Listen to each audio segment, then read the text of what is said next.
Prologue, a tragic melody. There are stories people don't want to tell, stories no one wants to hear, because they cut deep, like a cold blade, through our last shred of faith in humanity. The story I'm about to share with you begins on an eerily quiet afternoon inside a modest break room at a small mechanical factory in northwestern Germany. It was a lunch break like any other, seemingly meaningless, but it would mark the beginning of a haunting tragedy. One that would unravel through days of pain, investigation, and an ending that never truly came. Leon Mertens was a young man, barely in his 20s. He looked every bit the engineering student he was, bookish, thoughtful, with eyes that still held dreams of building a better future. He worked part-time at the factory during school breaks, trying to chip away at the heavy weight of his tuition. Most days, while his co-workers quietly ate their meals in the dimly lit break room, Leon would sit in the corner with a quick bowl of cereal and his lactose-free milk. And on that very afternoon, July 29, 2016, he walked into the break room like he always did. In his hands, his cereal bowl and that same lactose-free milk he always brought from home. Two older co-workers, Rainer and Dietmar, were already seated, each with a cold sandwich in hand, their eyes barely registering the young student who had just entered. Leon smiled, trying to break the silence with a friendly greeting. "How's your day going?" His voice was gentle, but it fell into a thick, unsettling quiet. Dietmar looked up at him with a hollow stare, shrugged, and said nothing. Rainer winced, muttering that he felt off, a headache, stomach cramps, his whole body aching.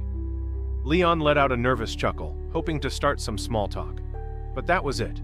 3 people, 3 meals, 3 private thoughts. And one of them was unknowingly stepping into the jaws of fate. 45 minutes later, as the machines roared back to life in the factory, a hand clutched a stomach. Leon Mertens bent over in pain, a sudden, wrenching spasm. He instantly suspected the milk. Had he picked up the wrong carton? Regular milk, maybe? But no, he double-checked the fridge.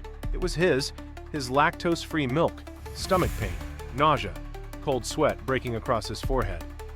Leon asked to go home early. He barely made it through the door before rushing to the bathroom and vomiting violently. He thought it would pass. One bad episode and done. But as he gripped the sink to steady himself, he realized he couldn't feel his hand.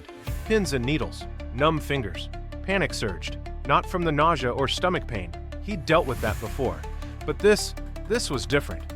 It was like his hand no longer belonged to him. He called his mother. And for the first time, in the shaky sound of his own voice, Leon Mertens felt true fear. From that moment on, his once bright youth began to tumble into a bottomless void. And no one knew, not yet, that this was just the first quiet note in one of the most disturbing poisoning cases in modern European history.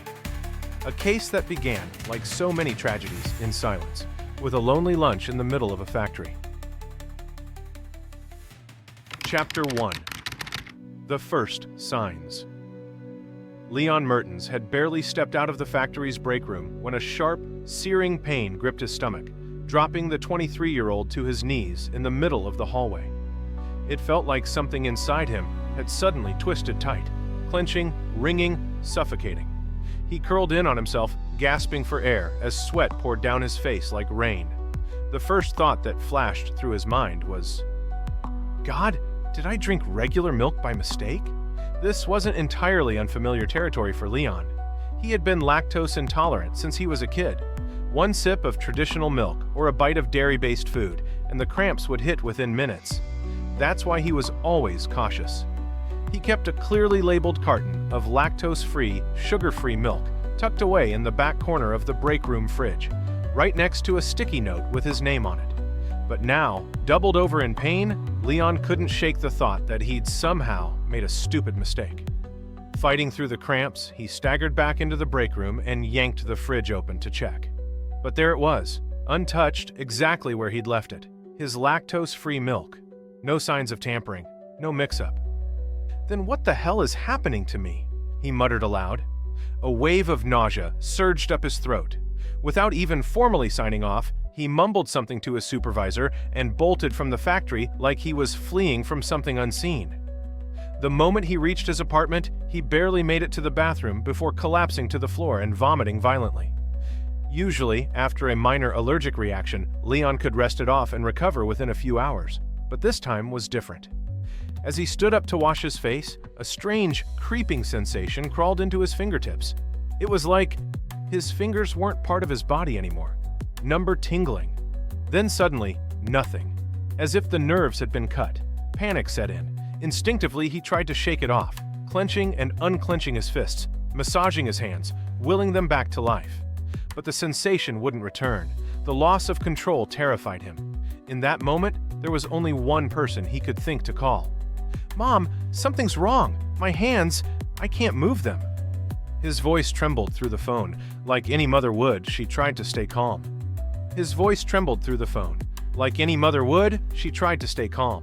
"You're probably just overtired.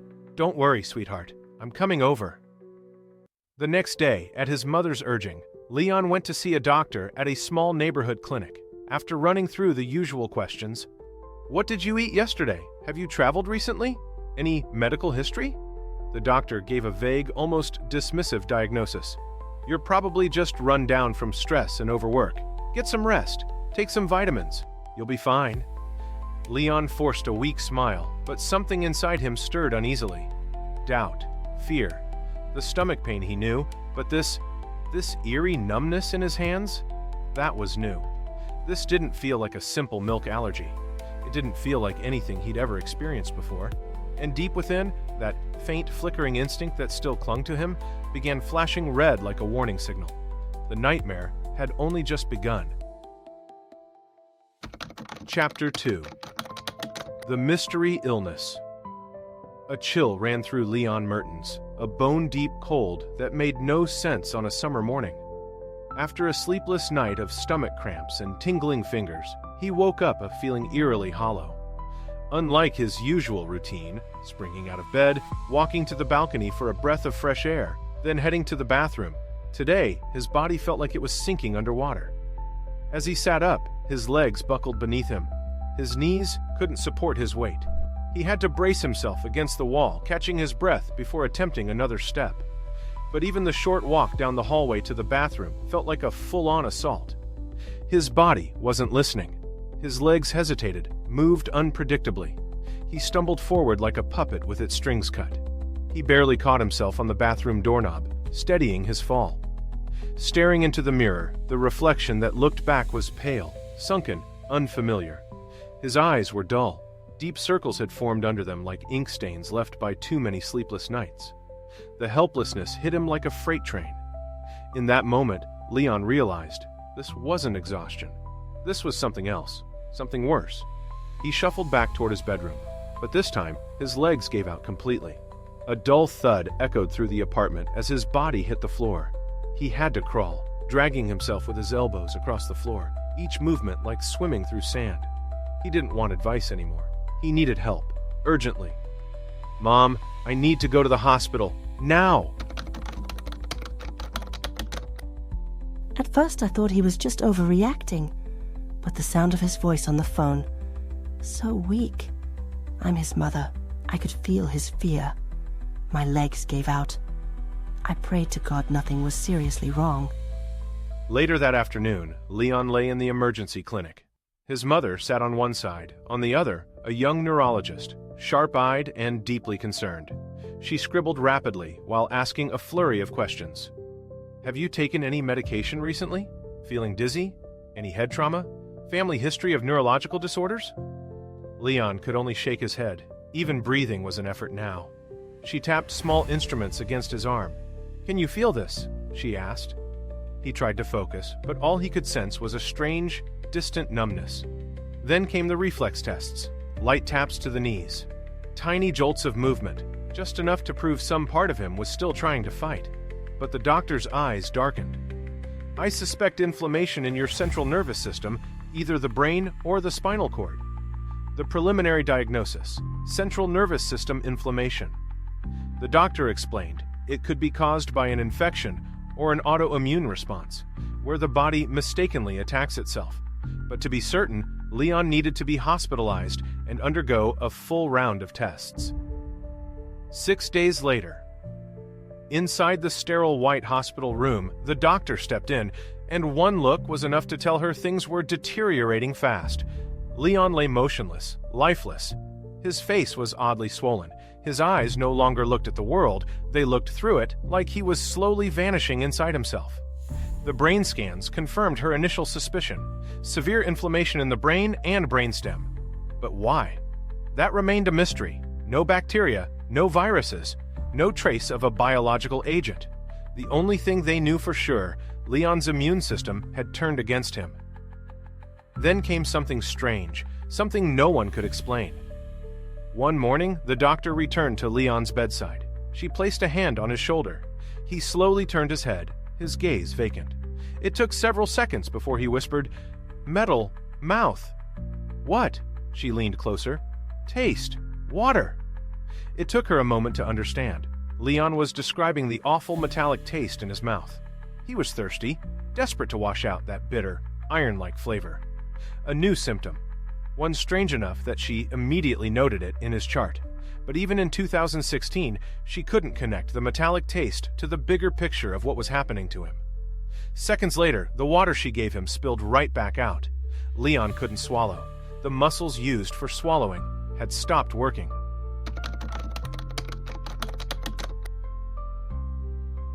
That was when I felt I was failing. We had tried everything: anti-inflammatories, neural support, intensive care, but every new symptom was like another knife twist. Nothing matched any known condition. At that point, she knew she couldn't keep trying the same things. She ordered a transfer, a larger hospital, one with top-tier neurologists studying rare disorders. By the time Leon arrived, the list of symptoms had grown: kidney failure, liver dysfunction. Every system was shutting down. Every theory fell apart.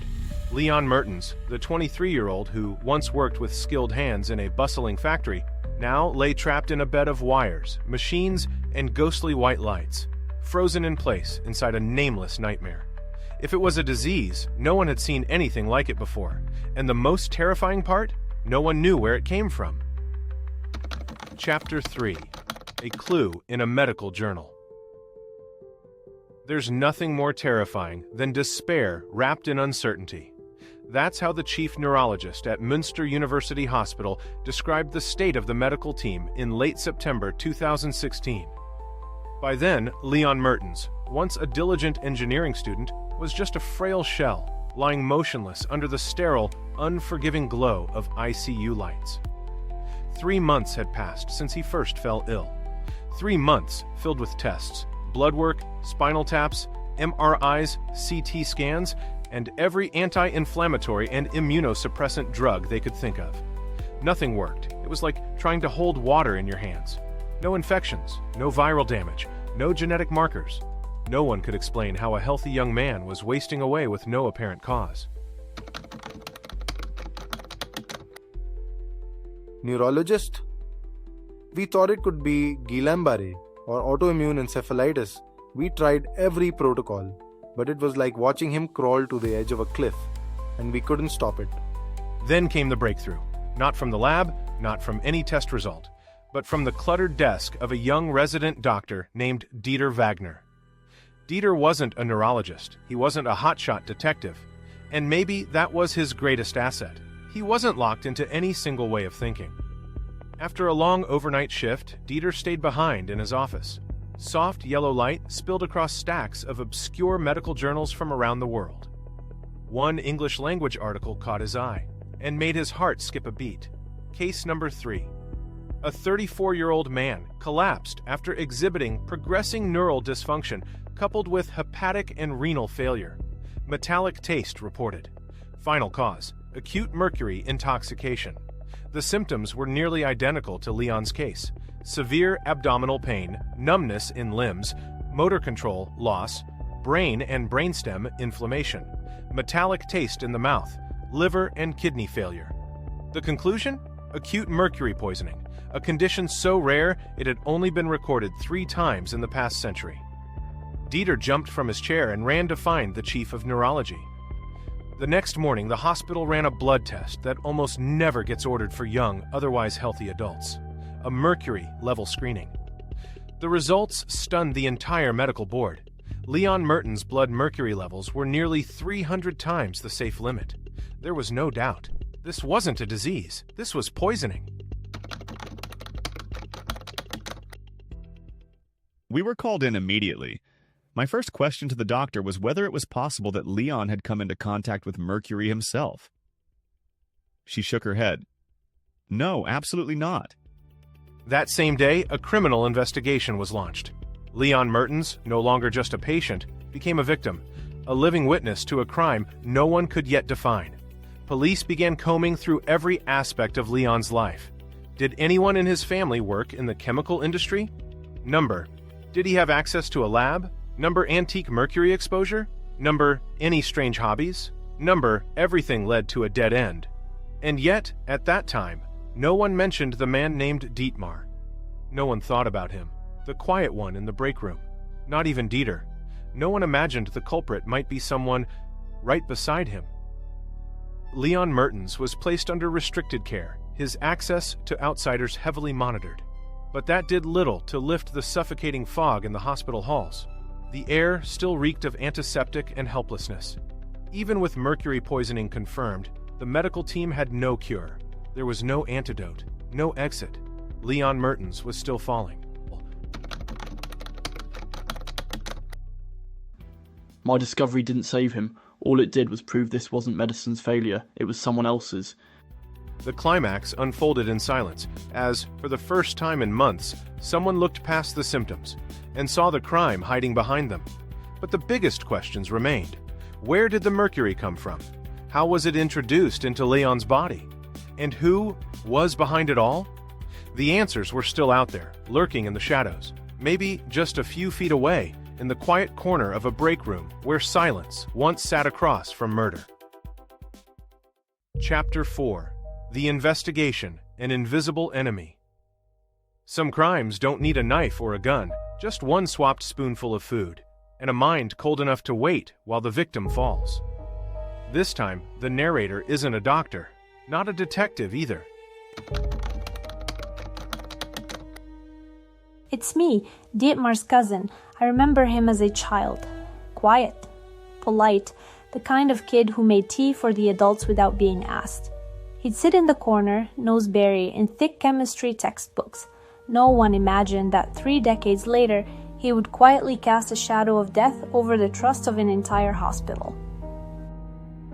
In late September 2016, shortly after Leon Mertens' blood test confirmed mercury poisoning, everything shifted, in just a matter of hours. One late afternoon, the Bielefeld City Criminal Police arrived at Münster University Hospital. No sirens, no barricades. They moved silently, just like the one who poisoned Leon. Hypothetical interview. Investigator Hans Wohler. The first question is usually, who was the target? But in this case, it wasn't that simple. If Leon was the target, he was an odd one. No enemies, no scandals, no debts. We found nothing. Leon's entire timeline was ripped open. Investigators combed through phone call logs, Facebook, Zalo, WhatsApp messages, student and bank accounts, apartment security footage, milk cartons, cereal bowls, even Tupperware lids from 3 weeks ago. But nothing pointed to deliberate poisoning. No suspicious women, no strange dates, no anonymous threats. At one point, the team even considered, was it self-harm? Suicide? He never even drank beer. He brought vitamins to class.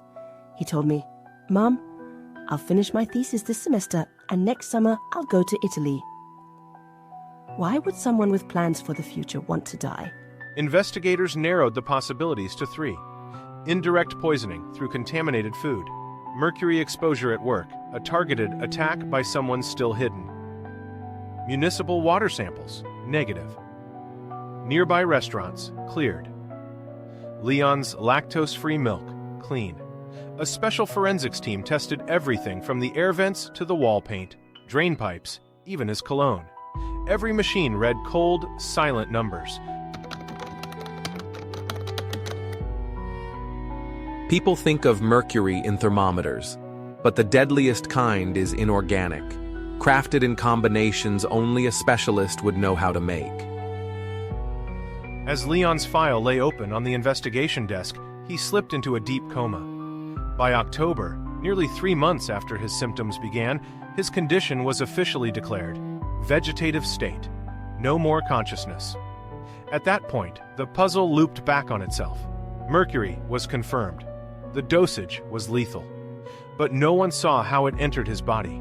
No hand was seen giving him poison. No camera caught anything suspicious. No shadowy figure ever walked in. We tried high-dose immunotherapy, plasma exchange, but it was like trying to repair a car that's already gone off the cliff and not knowing where the brakes failed. Weeks passed. Investigators ran out of leads. With no new evidence, they had to report their findings to the city court. Insufficient evidence to identify the perpetrator or method of contamination. The case was officially closed. A case with no crime scene, no weapon, no witnesses, no threats. Just a 23-year-old man, no longer able to tell anyone what had happened. And Dietmar?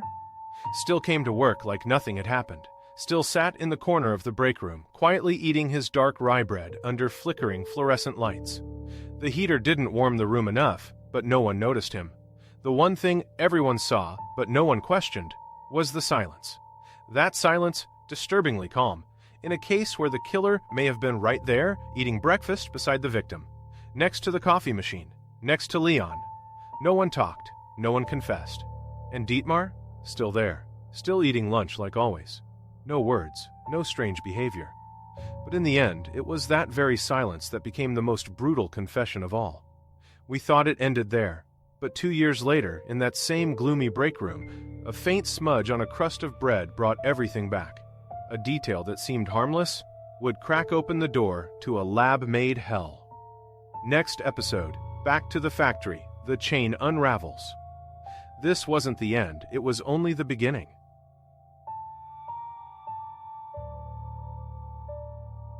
Thank you for watching. If you've made it this far, you now know more than most people ever will about what happened in that break room. But the story isn't over. There's still the basement, the notebooks, and the one question no one can answer. Why? Subscribe to The Ink Path if you haven't already. And don't miss what comes next. New episodes every Tuesday and Friday. I'm Leon Graves. I'll see you in the next one.